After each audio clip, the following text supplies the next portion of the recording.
What's going on, everybody? Mortem here, this time bringing you an early preview of sorts for The Outer Worlds 2. As I recently got my hands on the title so I could play through what is essentially just the prologue, and obviously talk a bit about that experience with you guys. So, to give some more information here, this is of course possible because Microsoft or Xbox reached out and asked if I wanted to take a look at it, obviously, and they did that as part of their presence around Gamescom this past week. My understanding is this was split into two groups, basically, the people who played it at the event via a presentation and stuff, and then people like myself who played it remotely. Now, across what was available here, there's quite a bit to go over, things like character creation, skills, backgrounds, some of the gameplay elements, things like that. But it's important to understand what this preview was, and as I mentioned, it is essentially just the prologue. And as far as this preview is concerned, that was actually probably my biggest disappointment with it, is that this is a relatively small glimpse of the very, very beginning of the game, which means there are several systems I did not get to interact with personally that I wanted to, like,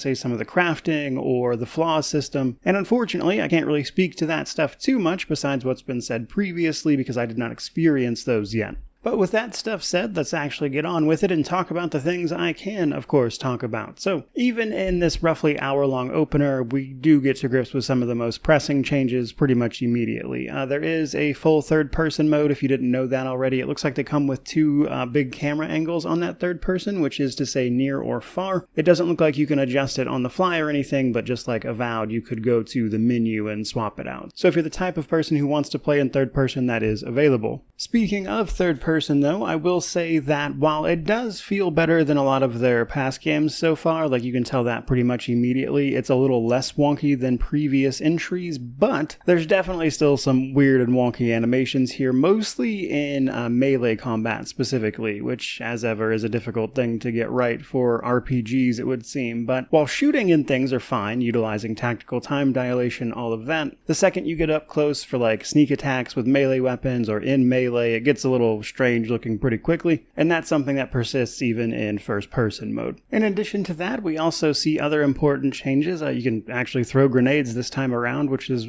strangely enough, kind of one of my big complaints about the original. Now, beyond that more immediately obvious stuff, the prologue does, of course, do all of the heavy lifting in terms of introducing things like factions, the settings, your character, and their membership in what is called the Earth Directorate. But to start at the beginning, we do have character creation. Now, straight away, some interesting notes here. You can choose to have pretty much all prosthetic limbs if you want. Thought that was kind of neat. Otherwise, you mostly just pick a preset and then choose in the face, hair, and cosmetic tabs what you want to adjust. It looks like there's both a bunch of presets and then also actual sliders to further adjust this stuff. And while admittedly not the most comprehensive character editor I've ever seen or anything, you can at least now actually see your character in-game beyond just menus, I suppose, so we'll see how everybody else feels once they get their hands on it, but you can choose from a selection of appropriately magnificent mustaches. Now, once you move on from the cosmetic portion, you start picking the actually important stuff, starting with your background.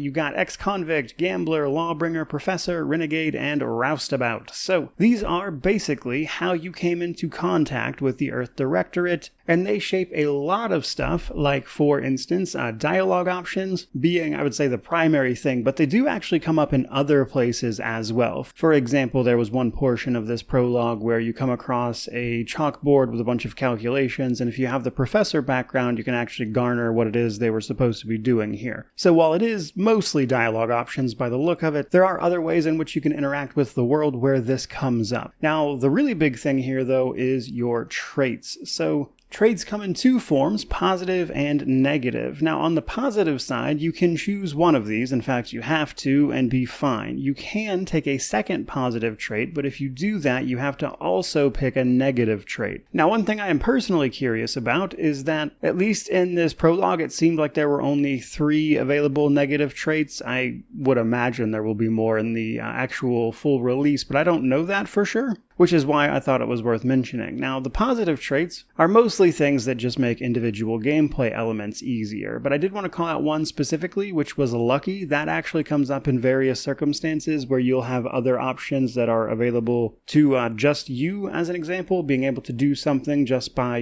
being lucky, as opposed to having skills in it. Now, the negative traits are also interesting because this is where they've put things like your dumb dialogue. And in fact, in many ways, I would say what it kind of feels like they did is they offloaded attributes primarily onto traits. Like they took the gameplay elements that you would typically get from some things like attributes and moved them somewhat into traits, which can also be said of the skills system. It kind of just looks like they took them and divided them between those two things. So if you are wondering if there's low intelligence dialogue, there is. That is something you can do if you pick up the dumb negative trait. But it actually goes a little farther than that, because if you pick that trait, you have to lock 5 of the 12 available skills, and you will never be able to raise those. So while it does come at a significant gameplay cost in the sense that there are skills you just won't be able to use in that playthrough, it does have the potential to actually be more interesting because you get those unique dialogue options. Abrasive just makes it to where you straight up can't gain positive reputation with anybody. And then sickly reduces your total health, but also decreases the threshold for toxicity. So one of the gameplay changes in this is that you have limited uses of your medicinal inhaler, and using that inhaler can build up toxicity because of its use of an element called xyranium, which basically it's a fuel in this colony, and if you are exposed to too much of it, it will eventually kill you, but obviously cause all sorts of negative effects. So it looks like there are, again, just all sorts of things you can do to adjust gameplay. Now, even beyond what these things say they do, they are actually applied elsewhere as well. For example, the brawny trait is an easy one. If you have that, there are like some doors and like strength checks basically that you'll be able to utilize.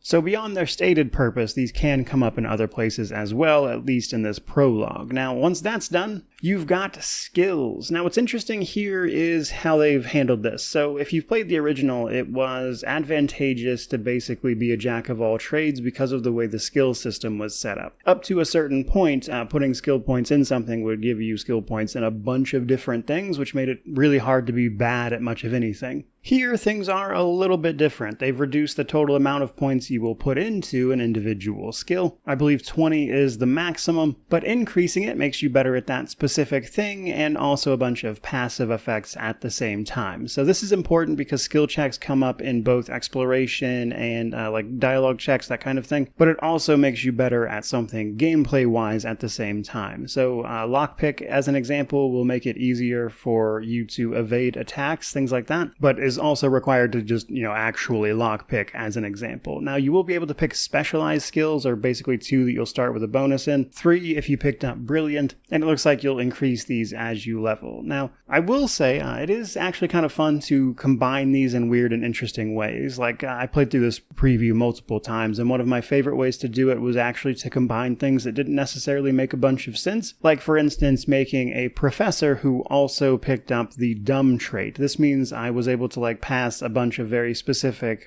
checks, but also, couldn't learn a bunch of skills and got dumb dialogue at the same time, and it kind of made me feel like I was playing like a sort of idiot savant type character. So I'd have to see it fully in motion before I really pass too much of a judgment on it, but it honestly seems somewhat fun from this preview at the very least. Now, following character creation, this is where you'll pick your difficulty. In the preview, it seemed like this basically just affected enemies' health and damage, primarily damage. Curious to see if they'll do anything like mixing up tactics and whatnot in the future, as they did with even Avowed, as an example. Now, unfortunately, I can't speak too much on progression in the sake of this preview, as an example. It's frankly just too short. You don't get a level up in the span of what they showed off here. From looking at the menus, I can see that there are, of course, going to be the ability to increase your skills, and then you'll also be able to pick perks. These perks are based typically on your skills and have requirements in many cases, as an example, and it looks like they have some pretty big gameplay effects, but I can't really say too much more than that because I didn't really experience any of it. In fact, you only really get the 1 suit of armor and a couple of weapons to mess around with, so I don't even know what itemization looks like in this regard. From there, though, it's off to the races in terms of content. Now, this prologue does feature one of the companions, Niles, but there's really not much to say there. He doesn't really accompany you, and his involvement is relatively minimal, as he is another member of the Earth Directorate and is kind of just along for the ride. But your goal, basically, as an agent of the Earth Directorate, infiltrates an organization known as the Protectorate, who have turned their colony of Arcadia into a dictatorship, from which they rule basically everything about everyone's lives here, using what they are referring to as mental refreshment, or effectively some amount of brainwashing to control their citizens and sort of reprogram anybody who doesn't play ball. Now, what's interesting here, to me at least, was that the Earth Directorate is actually framed as being like the super good guys, basically. There's even like a little advertisement that plays before the actual game starts that shows them basically kicking in the doors of large corporations and tyrannical governments who aren't doing what they're supposed to do, establishing colonies. Which was interesting framing because it seems that Earth is aware of what is happening out in these colonies, in the sense that, obviously people aren't behaving as they should, but they don't necessarily seem to have the biggest force in terms of actually putting a stop to it, speaking probably to the dystopia going on here. But as we've already learned previously, the skip drives that the Protectorate has made and allow for faster-than-light travel are suddenly causing these strange space anomalies that are now preventing that travel, and obviously everyone's trying to get to the bottom of it, the Protectorate included, but the Earth Directorate clearly doesn't trust them, as they are obviously up to no good. This takes place across our prologue, essentially, where we're trying to sneak into a Protectorate base to get a look at the skip drive core and, obviously learn what's going on there. Now, I don't want to say too much for the sake of spoilers, but essentially, this preview ends once the prologue does, which is a shame because I would have preferred to see more of this in motion, frankly. But we can, nonetheless, talk about a few gameplay elements that I saw and experienced over the course of this preview, starting with tactical time dilation. So if you've played the first one, you'll probably remember this as the slowdown mechanic that allows you to, of course, focus, take aimed shots, that kind of thing. There were a bunch of perks and ways you could build into that mode as a playstyle, which I imagine will probably recur here. But the reason you could do that in the original game is that you suffered what they referred to as safe amount of brain damage thanks to your suspended animation. Now, you obviously weren't in suspended animation here, so what they do instead is just give you a device that is said to replicate that brain damage, and not by simulating it, by just straight up actually damaging your brain, which I thought was funny. From there, the prologue dives into the mission, but also it splits into a bunch of different directions pretty much immediately, and what you have access to is based on your choices in the moment and your actual skills and the like. So, believe it or not, you can play through this prologue probably 3 or 4 times before you've truly seen everything, and this is because there's actually a couple paths through the prologue. You pretty much immediately, after the initial sort of scenes, get to choose between one path or another, and each of those paths have multiple branches based on what you have as a skill set, but they're also trying to do the important work of tutorializing you. Mostly, I think it does a pretty good job in that regard, but I would say the main thing it's really trying to showcase is the choice and consequence of what you're going to be doing. Like, for instance, there are multiple times you'll talk to people, and it will tell you that that person is going to remember that, and I think probably the funniest and best example of this is that when you initially arrive at the base, you accidentally turn on some automated defenses that were supposed to be off, and you can, if you want to, try to message the guy that's on duty to turn the defenses off, and you have a choice of just telling the truth, lying, etc. And this is where you'll get some background about how the mental refreshment brainwashing of the Protectorate works. But if you have a good speech skill or pick the right options, you can basically talk this guy into letting you through, or you can, of course, mess that up, tell him you're here to sabotage everything. But there's basically ways through this conversation that will either give you what you want through this initial checkpoint, but you can also gather extra information as an example, and that comes up later because you'll actually meet this guy you were just talking to, and he's guarding the way forward. Now,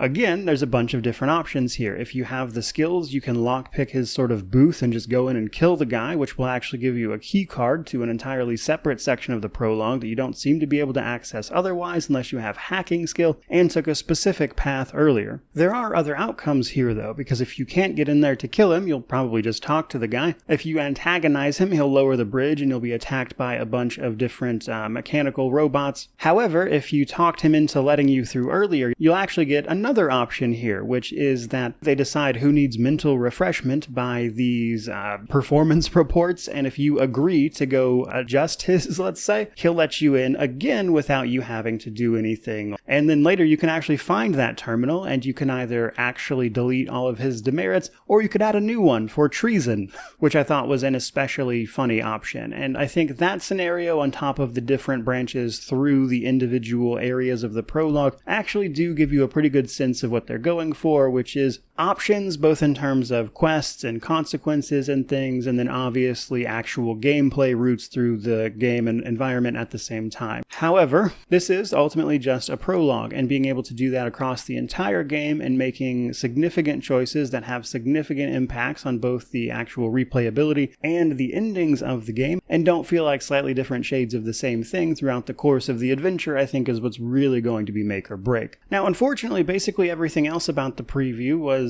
so short that I can't really give you too much thoughts on it. Like, for instance, combat, you only really get to mess around with a couple of weapons, so it's hard for me to talk much about that when I didn't see like itemization or anything beyond, I think it's like literally 4 weapons. I can't really talk about the companions because they weren't really here, which leaves me with basically the factions themselves. So outside of the protectorates, we know that this is a time of crisis for them. They also don't know what is causing these anomalies that are keeping travel from happening, which is impeding trade, which is obviously weakening their dictatorship and their control on everybody, which is how splinter groups have managed to pop up, like for instance the Order of the Ascendant or Auntie's Choice, as one thing that is immediately clear is that the protectorate, while dystopian in their own way, takes great pride in not succumbing to what they call the greed of all these corporations that have weeded their way into the other fabric of society, like we saw in the Halcyon colony in The Outer Worlds 1. So it's a very different vibe, but Auntie's Choice is obviously finding a way in here because we know that from previous reveals. So there's some interesting dynamics there, but unfortunately I didn't see any of that play out or how it was really presented beyond the initial setup as an example. So ultimately, in terms of thoughts here, I think this is a good prologue. I think it sets up the situation pretty well, and it also does a pretty good job of showcasing what is going to be available in terms of like skills and gameplay and everything. But unfortunately, there's a lot of systems and gameplay elements that I would have preferred to have seen in motion, such as the flaw system, how it feels to run around with companions. I'm pretty sure it's been referenced that companions can like die, but are they forced to come with you? Can you play entirely solo? That kind of thing. Those are things I would have liked to know that unfortunately this preview and prologue just didn't answer, and so I can't really relay for you. So to put it simply, it's a good start, but honestly, I need more information. But by all means, let me know what you think about everything you've seen here down in the comments section below, which of course means to like, comment, subscribe, all the YouTube jazz. But regardless of any of that, truly, just thank you so much for watching. I really do appreciate it. May you wander in wisdom and have an amazing day.